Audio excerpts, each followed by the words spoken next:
ఇవాళ ఆంధ్రజ్యోతి పత్రికలో వచ్చిన ఒక సెన్సేషనల్ వార్త గురించి కూడా మనం మాట్లాడుకుందాం సార్. ఒక ఐఏఎస్ అధికారి దుర్మార్గం అంటూ ఒక స్పెషల్గా ఒక కథనం వచ్చింది ఆంధ్రజ్యోతి ఫ్రంట్ పేజ్లో. హైదరాబాద్లో వివాహేతర సంబంధం పెట్టుకున్నారు ఆ ఐఏఎస్. అనుమానంతో ఆమెను కొట్టారు. తీవ్రంగా గాయపడి ఆ మహిళ మృతి చెందింది. పోలీస్ కేసు కాకుండా గోల్మాల్ జరిగింది. ఏమీ ఎరగనట్లుగా విజయవాడకు వచ్చి ఆయన విధులు నిర్వహిస్తూ ఉన్నారు అని చెప్పి ఈ కథనంలో ఆయన ఏపీ క్యాడర్ ఐఏఎస్ అధికారట సార్. గతంలో ఒక ముఖ్యమంత్రి పేషీలో పనిచేశారట. అలాగే జగన్ హయాంలో ఒక కీలక విభాగానికి అధిపతిగా కూడా ఆయన ఉన్నారట. అండ్ మంచివాడు సౌమ్యుడే, కానీ తేరగా డబ్బులు రావడంతో అవలక్షణాలు వచ్చాయి. ఇదంతా జరిగింది అని చెప్పి ఆ కథనం సారాంశం సార్. ఇందుకీ ఆ ఐఏఎస్ అధికారి ఎవరు అనే చర్చ జరుగుతోంది సార్. ఈ కథనం మీద మీ కామెంట్. అంటే ఒకటి దీంట్లో పాలిటిక్స్ పక్కకు పెడదాం. మా ఆంధ్రప్రదేశ్లో ఏం జరిగిందంటే ప్రతి ఒక్కటి ఇప్పుడు ఈ వాటర్ బాటిల్ కింద ఎత్తేసారనుకోండి, ఇక్కడ పలానా పార్టీ అధికారంలో ఉన్నప్పుడు ఒక్క బాటిల్ కింద పడ్డది, అంతకుముందు చూడు ఒక్క బాటిల్ కూడా పడలేదని ఎవరంటాడు. అసలు అంతకుముందు 2 బాటిల్ పడ్డాయి కిందకి, ఇప్పుడు ఒకటే బాటిల్ పడ్డదని ఎవరంటాడు. అది ఆ స్థాయిలో ఆంధ్రప్రదేశ్లో రాజకీయం పక్కకు పెడదాం. నేను కూడా చూశాను పత్రికలో కాదు, ఇవాళ పొద్దున కొన్ని టీవీ ఛానళ్ళ కథనం ఏంటంటే చాలా సిన్సియర్ అధికారి ఉండే గత ప్రభుత్వ హయాంలో డబ్బులు బాగా రావడం అలవాటు పడంతోనే వివాహేతర సంబంధం వచ్చిందని.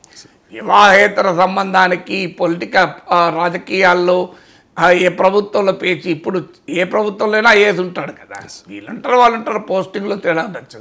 అందువల్ల ప్రతిదాన్ని పాలిటిక్స్ చేయకూడదు ఒకటి. రెండవది ఐఏఎస్ అధికారి అనడంతోనే మొత్తం ఐఏఎస్లు ఐపీఎస్లు అంతా ఇలాంటి అనైతిక పనులు చేస్తున్నారు అనే అభిప్రాయం కూడా వచ్చే ప్రమాదం ఉంటుంది. అది కూడా మంచిది కాదు. ఇప్పుడు ఒక జడ్జి తప్పు చేస్తే ఆ జడ్జే తప్పు, మొత్తం జ్యుడిషియరీ అనే ఇన్స్టిట్యూషన్ తప్పు కాదు. ఓ దేవాలయ అధికారి తప్పు చేస్తే ఆ దేవాలయ అధికారిదే తప్పు. ఒక మత గురువు తప్పు చేస్తే ఆ గురువునే ఆ వ్యక్తిని అనాలి తప్ప ఆ మతాన్ని అనకూడదు, ఆ ఆరాధనా స్థలాన్ని అనకూడదు, ఆ దేవుణ్ణి కూడా అనకూడదు. ఎవరైనా తప్పు చేస్తే తప్పు చేసిన వాళ్ళే అనాలి. అందువల్ల ఇది ఒక రాంగ్ నోషన్ కూడా పోకూడదు. నేరము చేసే స్వభావానికి నువ్వు చదివిన చదువుతో సంబంధం లేదు, నువ్వు ఐఏఎస్ స్థానం సంబంధం లేదు, నువ్వు జడ్జనా సంబంధం లేదు. అంటే మనకు రాంగ్ నోషన్ ఉండకూడదు. అంటే చదువుకు విద్యావంతులు అవుతున్న కొద్దీ, ఉన్నత స్థాయికి ఉద్యోగం చేస్తుంటే, ఉన్నత స్థాయికి ఎదుగుతున్న కొద్దీ మనిషికి ఉన్నతమైన విలువలు ఉండాలని రూలేం లేదు. అందుకే విద్యా వివేకము అంటారు కదా. అందుకే వినాయకుడు, ఇప్పుడు వినాయక ఉత్సవాలు జరుగుతున్నాయి కనుక సిద్ధి వినాయక బుద్ధి వినాయక అంటారు.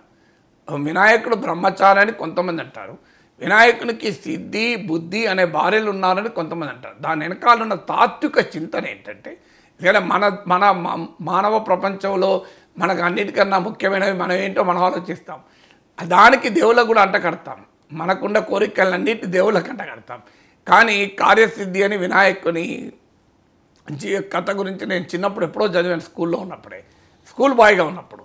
అందులో సిద్ధి వినాయక బుద్ధి వినాయక, సిద్ధి బుద్ధి భార్యలు అంటే మీనింగ్ ఏంటి అంటే, బుద్ధి ఉంటే కార్యసిద్ధి సాధ్యమవుతుంది అని. అందువల్ల విద్యా వివేకము సంకల్పము సాధించడము అనే అంశాలు అందులో మనం వెతుక్కోవాలి. సో కానీ ఇప్పుడు బుద్ధి నువ్వు కార్యసిద్ధి సాధించినంత మాత్రాన బుద్ధి ఉండాలని రూలే లేదు. ఐఏఎస్ కదా, ఐఏఎస్ సాధించాడు కదా మంచోడే ఉండాలంటే రూలే ఉన్నది. ఐఏఎస్ సాధించినా వాడు బుద్ధి వక్రంగా ఉండొచ్చు.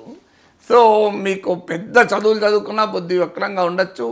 ఏమీ చదవని నిరక్షరాస్యులకు కూడా మంచి మనస్సు ఉండొచ్చు. చదువు రాని వాడమని దిగులు చెందకు అని మంచి గుణం ఉంటే చాలు అని మనకు పాత తెలుగు సినిమాలో పాట ఉంది, గుర్తు చేసుకోండి. అందువల్ల ఒకటి, ఐఏఎస్ అయినా ఎవరైనా తప్పంటూ చేయొచ్చు, ఆ వ్యక్తినే చూడాలి తప్ప ఇండియన్ అడ్మినిస్ట్రేటివ్ సర్వీసెస్ పైన మన అనుమానాలు వ్యక్తం చేయాల్సిన అవసరం లేదు. ఇక ఐఏఎస్ అయితే ఒక సమస్య ఏంటంటే, మన దేశంలో క్రైమ్ అండ్ పనిష్మెంట్ చరిత్ర చూస్తే సినారే చాలా రోజుల కిందనే అన్నాడు, సో చట్టం డబ్బున్న వారి చుట్టం, న్యాయం డబ్బున్న వారి నేస్తం అని. సో అందువల్ల పలుకుబడి డబ్బు ఉంటే నీకు ఇవాళ నేరం చేసి కూడా తప్పించుకుంటున్నారు. కానీ పేదవాడు అన్యాయమవుతున్నాడు. ఒక పెద్ద రాజకీయ నాయకుడు, పెద్ద ఐఏఎస్ అధికారి కొడుకు గనక అత్యాచారం జరిపితే ఆసుపత్రుల్లో ఎవిడెన్స్లు మాయమవుతాయి, ఆ వ్యక్తిని అరెస్ట్ చేస్తే బెయిల్ వస్తుంది. కానీ ఒక నిరుపేద యువకుడు అత్యాచారం చేశాడనుకోండి, మనం వెంటనే ఎన్కౌంటర్ అయిపోతాడు. సో అంటే అత్యాచారం చేసిన వాడు ఎవడైనా మంచిదే, అనుమానం లేదు, శిక్ష పడాల్సిందే. కానీ నిరుపేద యువకుని ఎన్కౌంటర్ చేస్తాడు. ఒక మంత్రి కొడుకు గనక తప్పు చేశాడు అనుకోండి, దమ్ముందా? ఒక సీనియర్ ఐఏఎస్ అధికారి కొడుకు గనక అత్యాచారం జరిపితే ఎన్కౌంటర్ చేయగలిగే పరిస్థితి ఉంటుందా సమాజంలో? సో అందువల్ల సమాజంలోనే నేరం ఎవరు చేసినా నేరము నేరమే, శిక్ష ఒకటే అనేది ప్రజాస్వామిక రాజ్యాంగ సూత్రం. అలాంటిది మన దగ్గర లేనే లేదు. నీకు పలుకుబడి డబ్బు ఉంటే వాడు ఏ నేరం చేసైనా తప్పించుకోగలిగే పరిస్థితి ఉంది. దీనివల్ల బరితెగిస్తాడు కూడా. ఎందుకంటే నేను నేరం చేసినా దొరకను కదా. ఇప్పుడు ఈ వార్తలో కూడా ఏంటి, హైదరాబాదులో వివాహేతర సంబంధం, ఆ మహిళను కొట్టాడని వారం రోజుల క్రితం, మళ్ళీ వెళ్ళి ఏమీ తెలియనట్టుగా విజయవాడలో ఉద్యోగం చేసుకుంటున్నాడని, సో మేనేజ్ చేసేసాడు, కేసులే లేవు అని. సో బట్ శిక్ష పడాల్సిందే. చట్టం ముందు చట్టానికి ఎవరు చుట్టం కాకూడదు. చట్టము న్యాయం ముందు అందరూ సమానులే అనేది మన రాజ్యాంగ సూత్రం. Right to equality the fundamental right. So IAS అయినా ఎవడైనా నేరం చేస్తే శిక్ష పడాల్సిందే. అందువల్ల పాలిటిక్స్ బ్యూరోక్రసీ నెక్సెస్ ఉంటుంది. Crime, politics and bureaucracy nexus ఉంటుంది. ఆ నెక్సెస్ను ఛేదించాల్సిందే. అందుకే మీడియా ప్రాధాన్యత ఇక్కడే. Media, social media, free speech ఎందుకు ఉండాలి అంటే ఇవే లేకపోతే ఇట్లాంటి వార్తలే రావు కదా బయటకి. ఇవాళ మీడియా ఉంది కనుక ఆ ఐఏఎస్ అధికారి పోలీసులు మేనేజ్ చేసి ఉండాలి, వ్యవస్థలు మేనేజ్ చేశాడు, కానీ మీడియాను మేనేజ్ చేయలేడు కదా. మీడియాను కూడా మేనేజ్ చేస్తే సోషల్ మీడియాలో వస్తుంది. సోషల్ మీడియాను కూడా ఎలా మేనేజ్ చేస్తాడు? ఎందుకంటే సోషల్ మీడియా అంటే ఎవరు, నువ్వు కాదు, కోట్లాది మంది సోషల్ మీడియా. ఎవడో పక్క అపార్ట్మెంట్లో తెలిసినోడు వాడు ఫేస్బుక్లో పెట్టేస్తాడు, లేదు వాడు ఒక వాట్సాప్లో సర్క్యులేట్ చేస్తాడు. అప్పుడు అనివార్యంగా మీడియా కూడా పట్టించుకోవాల్సి వస్తుంది. ఎందుకంటే కొన్ని సందర్భాల్లో మీడియాను కూడా మేనేజ్ చేయొచ్చు. మీడియా ఏమి మేనేజ్మెంట్కి అతీతం అని నేనేమంటలేదు. కానీ సోషల్ మీడియా ఏది వచ్చాక అసలు మేనేజ్ చేయడం అసాధ్యమైపోయింది. ఎందుకంటే ఆ క్రైమ్ తెలిసిన ఎవరికైతే ఫోటో తీసి పంపడమో, వార్త పంపడమో, ఇంకా ఆ వాచ్మెన్ కొడుకో, మా అపార్ట్మెంట్లో ఒక ఐఏఎస్ ఆఫీసర్ ఉన్నాడు, వాడు ఇట్లా చేశాడు అని చెప్పి వాట్సాప్లో మెసేజ్ అది తిరుగుతూనే ఉంటుంది ఇక.